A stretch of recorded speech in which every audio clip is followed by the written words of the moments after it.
Here I've got REALME 8, and let me show you how to change wallpaper on the following device. So first of all, you need to open list of all apps, then find and select settings. Here they are. Now go to personalizations and reach wallpapers right here. And now it's time to select the source that you would like to pick your wallpaper from. It can be one from static wallpapers or one from live wallpapers. You can also reach your own photos, it's up to you, so let me show you at first static wallpapers. Here we've got them. To pick some of them, just mark it and then tap on apply. And then obviously you can do the same thing with live wallpapers, so here they are. And if you want to pick something from your own pictures, just click on photos, tap on I agree and continue, and pick something from your own gallery.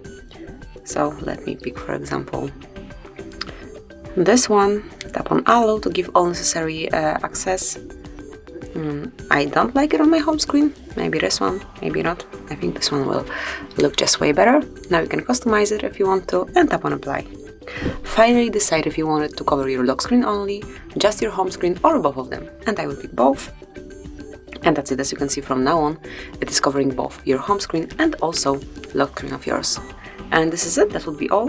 Thank you for watching, please subscribe our channel and leave the thumbs up.